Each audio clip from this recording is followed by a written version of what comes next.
Lions జిల్లా 316A తరపున Lions సోదర సోదరీమణులను 43వ నెక్రాలజీ కార్యక్రమానికి ఆహ్వానిస్తున్నాము. మనిషి పుట్టినప్పుడు పేరు ఉండదు, ఊపిరి మాత్రమే ఉంటుంది. చనిపోయినప్పుడు ఊపిరి ఉండదు, పేరు మాత్రమే ఉంటుంది. ఈ ఊపిరి మరియు పేరు మధ్య ఉండేదే జీవితం. కానీ దీనికి భిన్నంగా లయన్స్ ప్రస్థానంలో నేను అని తన పేరు చెబుతూ క్లబ్ నిర్వహించు సర్వ కార్యక్రమాలలో పాల్గొనడం నా కర్తవ్యంగా ఈ సభ్యత్వం విధించుతుందని గుర్తెరిగి లయన్స్ క్లబ్లో సభ్యత్వం స్వీకరిస్తున్నాను. నా శక్తి వంచన లేకుండా లయన్స్ ప్రవర్తనా నియమావళిని అనుసరిస్తాను. సమావేశాలలో సక్రమంగా పాల్గొంటాను. నాకు నియమించబడిన విధులను అంగీకరించి నా లయన్స్ క్లబ్, లయన్స్ ఇంటర్నేషనల్ కార్యక్రమాలకు నా వంతు కృషిని అందిస్తాను అనే లయన్స్ ప్రమాణంతో వ్యవస్థలో అడుగుపెట్టిన మరుక్షణమే తన పేరుకు ముందు లయన్ అనే నామంతో ఒక విశ్వ కుటుంబ సభ్యుడిగా రూపాంతరం చెందడం కేవలం కొందరికే సాధ్యం కాదు, అది ఒక పూర్వజన్మ సుకృతం. అటువంటి అసమాన సోదర సోదరీమణులు కొందరు ఈ లయనిస్టిక్ సంవత్సరంలో మన నుండి దూరం కావడం ఆ కుటుంబాలకే కాదు, సంబంధిత క్లబ్కు, ఆ పరిసర ప్రజానీకానికి, మన వ్యవస్థకు కూడా తీరని లోటే. అందుకే లయన్స్ అంతర్జాతీయ సంస్థ ప్రతి సంవత్సరం జిల్లా స్థాయిలోనూ మల్టిపుల్ మరియు అంతర్జాతీయ స్థాయిలో ఆ సంవత్సరం గతించిన లయన్స్ సభ్యులను స్మరిస్తూ వారికి శ్రద్ధాంజలి ఘటిస్తుంటారు. ఈ ప్రక్రియలో మన జిల్లా 316A తరపున ఈ సంవత్సరం గతించిన మనవాళ్లకు ఇప్పుడు శ్రద్ధాంజలి ఘటిద్దాం. ఈ కార్యక్రమం పూర్తి అయ్యే వరకు దయచేసి నిశ్శబ్దతను పాటించండి. మొబైల్ ఫోన్లు స్విచ్ ఆఫ్ చేయండి. భగవద్గీత, బైబిల్, ఖురాన్ నుండి కొన్ని శ్లోకాలను ఆ మతస్థులతో వల్లిస్తూ శ్రద్ధాంజలి ఘటించడం ఈ నెక్రాలజీ కార్యక్రమంలో ఒక సాంప్రదాయంగా సాగేది. కారణం, ప్రపంచంలో మతానికి ఉన్న శక్తి అటువంటిది. అందుకే కొందరు మతాన్ని ఆయుధంగా మలుచుకుంటారు, మరికొందరు అదే మతం ద్వారా ప్రపంచాన్ని అయోమయంలోకి తోస్తారు. మతం గురించి స్వామి వివేకానంద చెప్పిన మాటలు వింటే దాని పట్ల మనకు సరైన ఒక అవగాహన వస్తుంది. అందుకే అర్థం కాని శ్లోకాల స్థానంలో అర్థవంతమైన స్వామి వివేకానందని అనుష్ఠాన వేదాంతం ద్వారా అన్ని మతాలను గౌరవిస్తూ ఆయన భావజాలాన్ని ఇప్పుడు తెలుసుకుందాం. మతం యొక్క అసలు రహస్యం ఆచరణ రూపంలో నిరూపితమవుతుంది, కానీ సిద్ధాంతాల్లో కాదు అంటారాయన. మంచిగా నడుచుకోవడం, మంచిని ఆచరించడం అదే మత సారాంశం. భగవన్నామాన్ని బిగ్గరగా అరవడం మతం కాదు, భగవానుని నిర్ణయాలను అమలు చేయడమే నిజమైన మతం. నైతిక పదంలో వ్యక్తి సంచరించాలి, వీరోచితంగా నడుచుకోవాలి, హృదయపూర్వకంగా కర్తవ్యాన్ని నిర్వహించాలి. సడలని నైతిక పదంలో భయమెరిగిన సాహసంతో వ్యక్తి జీవించాలి. సర్వజన సంక్షేమం, నైతిక పద గమనం సాధించాలి అంటే ముఖ్యంగా స్వార్థరాహిత్యాన్ని అవలంబించాలి. మన ఎదురుగా కనిపించే ప్రపంచాన్ని గురించి మాత్రమే మనం విచారించాలి. ఒక వ్యక్తి నాస్తికుడా, ఆస్తికుడా, భౌతికవాద, వేదాంత, క్రైస్తవుడా, మహమ్మదీయుడా అని విచారించాల్సిన పని లేదు. పరోపకారం పరమోత్కృష్ట ధర్మం, అలాగే పరపీడనం పరమ నికృష్ట కార్యం. పరులను ప్రేమించడం ఉత్తమ లక్షణం కాగా ఇతరులను ద్వేషించడం హైన్యం. దైవశక్తి పట్ల విశ్వాసం, ఆత్మవిశ్వాసం సద్గుణాలు అవుతాయి. సంశయించే ప్రవృత్తి పాపంగా పరిగణితమవుతుంది. సమైక్యభావం శ్లాఘనీయం, భేదభావం నైత్యం అవుతుంది. ఇది వివేకానందుడు చెప్పిన మాటలు. ఈ మాటలకు ప్రతిరూపాలే తమ ధనం, సమయం, మేధస్సు సమాజం కోసం వెచ్చిస్తున్న లయన్స్ అని చెప్పడం అతిశయోక్తి కాదు. అలాగే జీవితం పెద్దదో చిన్నదో, గమ్యం దగ్గరో దూరమో తెలియదు. కానీ నదిలా సాగే నిరంతర ప్రయాణంలో చివరకు మిగిలేది గుప్పెడి జ్ఞాపకాలు, పిడికెడి అనుభూతులు మాత్రమే. వాటినే ఇప్పుడు ఒక్కొక్కటిగా మననం చేసుకుందాం. బెల్లన డాక్టర్గా గజపతి నగరం పరిసర ప్రాంతవాసులకు సుపరిచితులైన డాక్టర్ బిఎస్ఆర్ మూర్తి గారు 12/2/1943లో జన్మించడం జరిగింది. వీరు గజపతి నగరం లయన్స్ క్లబ్ వ్యవస్థాపక సభ్యులుగా 1/7/1973 సంవత్సరంలో లయనిజంలో ప్రవేశించడం జరిగింది. డాక్టర్ బిఎస్ఆర్ టెక్నిక్ అనే కుటుంబ నియంత్రణ చికిత్సల ద్వారా అనేక వేల మందికి ఆపరేషన్లు చేయడమే కాకుండా ఆంధ్రప్రదేశ్ రాష్ట్రంతో పాటు వివిధ రాష్ట్రాల నుంచి ప్రశంసలు, అవార్డులు పొందిన వీరు విజయనగరం ప్రేమ సమాజం అభివృద్ధిలోను, స్కౌట్స్ అండ్ గైడ్స్ కార్యదర్శిగాను అనేక సేవలు అందించడం జరిగింది. 1989-90లో ఈయన జిల్లా గవర్నర్గా బాధ్యతలు నిర్వహించడం జరిగింది. అప్పట్లో ఈయన జిల్లా గవర్నర్గా ప్రస్తుతం ఉన్న 316A, 316B, 316D, 316Gలో గల శ్రీకాకుళం జిల్లా నుండి కృష్ణా జిల్లా వరకు ఉన్న రెవెన్యూ జిల్లాలో క్లబ్బులన్నిటికీ కూడా ఈయన సారథ్యం వహించడం జరిగింది. బిఏ లైన్ సర్వ్ ఏ మైన్ అన్న నినాదంతో విశేష సేవలు అందించిన లైన్ డాక్టర్ బిఎస్ఆర్ మూర్తి గారు 5/8/2023 సంవత్సరం అనారోగ్యంతో మన నుంచి దూరం అవడమే కాకుండా లైనిజంలో ఒక మహోన్నత వ్యక్తిని కోల్పోవడం జరిగింది. డాక్టర్ బిఎస్ఆర్ మూర్తి గారి సేవలు సదా స్మరణీయం. డాక్టర్ బిఎస్ఆర్ మూర్తి గారు కేవలం లైనిజానికే కాకుండా గజపతి నగరం, సాలూరు ఇటువంటి ప్రదేశాల్లో ఆయన అందించిన సేవలు, అలాగే లయన్స్ ఇంగ్లీష్ మీడియం స్కూల్ను స్థాపించి గజపతి నగరంలో విద్యా సుగంధాలు వెదజల్లడానికి కూడా ఆయన విశేష కృషి చేయడం జరిగింది. వీరి కుమారుడు కీర్తిశేషులు డాక్టర్ నరేంద్ర గారు కూడా జిల్లా గవర్నర్గా బాధ్యతలు నిర్వహించడం జరిగింది.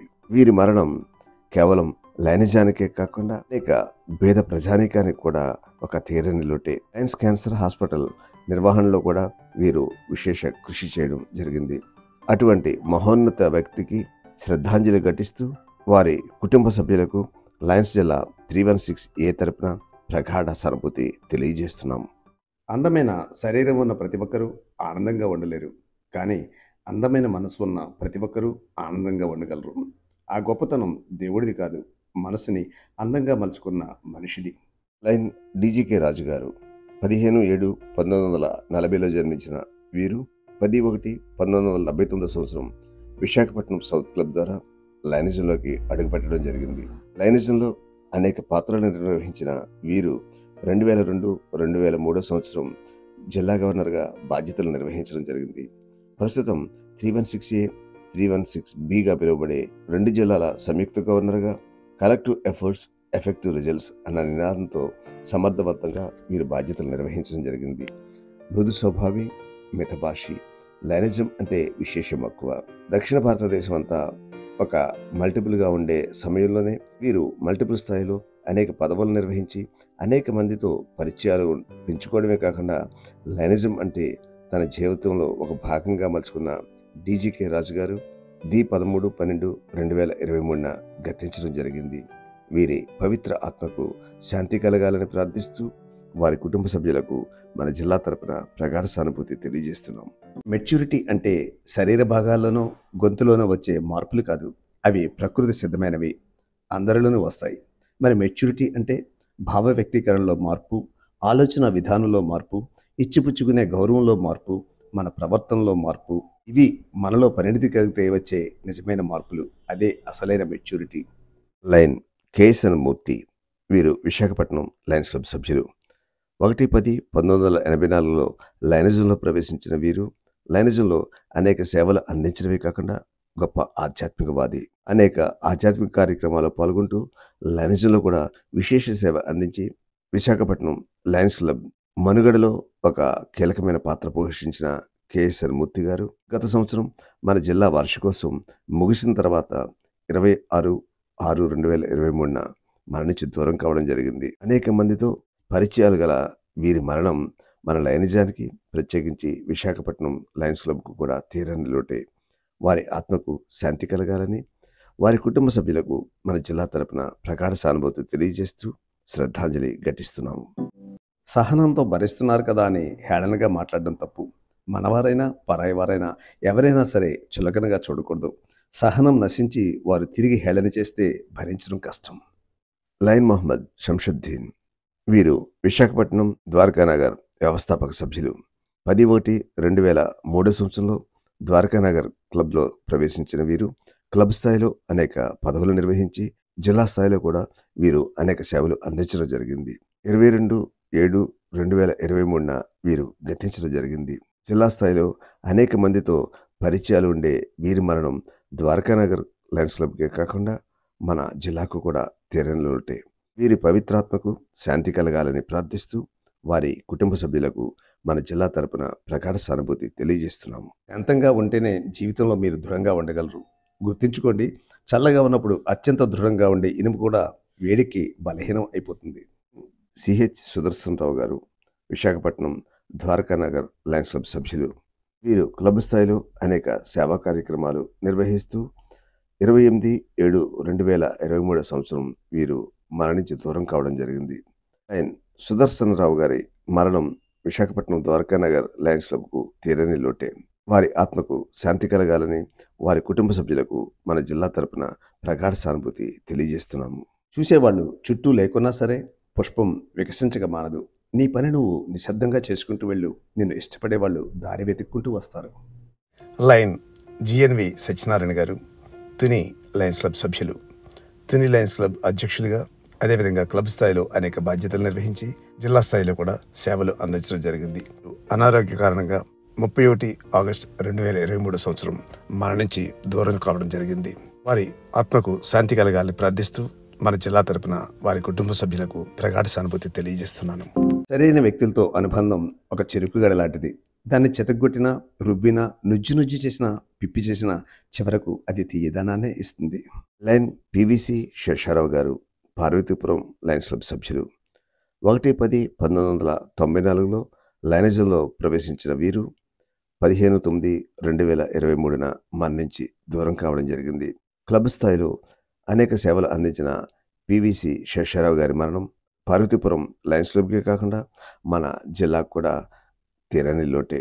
వారి ఆత్మకు శాంతి కలగాలని ప్రార్థిస్తూ మన జిల్లా తరపున వారి కుటుంబ సభ్యులకు ప్రగాఢ సానుభూతి తెలియజేస్తున్నాము.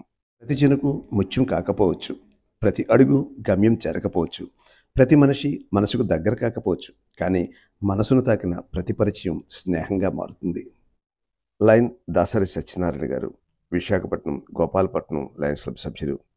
10/1/1990 సంవత్సరంలో లయనిజంలో ప్రవేశించిన వీరు గోపాలపట్నం క్లబ్ పేరు వినేటప్పటికీ దాసరి సత్యనారాయణ గారి గుర్తుకొచ్చే స్థాయిలో ఆయన క్లబ్ను నిర్వహించడం జరిగేది. లయనిజానికి విశేష సేవలు అందించిన వీరు కేవలం గోపాలపట్నం క్లబ్కే కాకుండా జిల్లా స్థాయిలో కూడా అనేక మందికి సుపరిచితులు. లయనిజంలో సీనియర్ సభ్యులైన వీరు 23/10/2023న మరణించి దూరం కావడం జరిగింది. లయన్ దాసరి సత్యనారాయణ గారి పవిత్రాత్మకు శాంతి కలగాలని ప్రార్థిస్తూ వారి కుటుంబ సభ్యులకు మన జిల్లా తరపున ప్రగాఢ సానుభూతి తెలియజేస్తున్నాం. జ్ఞానం అనేది మనం సంపాదిస్తే వచ్చేది కాదు, మనలోని అజ్ఞానాన్ని విడిచిపెడితే వచ్చేది. లయన్ మధుకుమార్ మల్లా 6/7/2014 సంవత్సరంలో విశాఖపట్నం లయన్స్ క్లబ్ ద్వారా లయనిజంలోకి ప్రవేశించిన వీరు క్లబ్ స్థాయిలో వివిధ పదవులు నిర్వహించి 30/11/2023 సంవత్సరంలో వీరు మరణించి దూరం కావడం జరిగింది. క్లబ్ స్థాయిలో అనేక సేవా కార్యక్రమాల్లో పాల్గొనే వీరి మరణం విశాఖపట్నం లయన్స్ క్లబ్తో పాటు మన జిల్లాకు కూడా తీరని లోటే.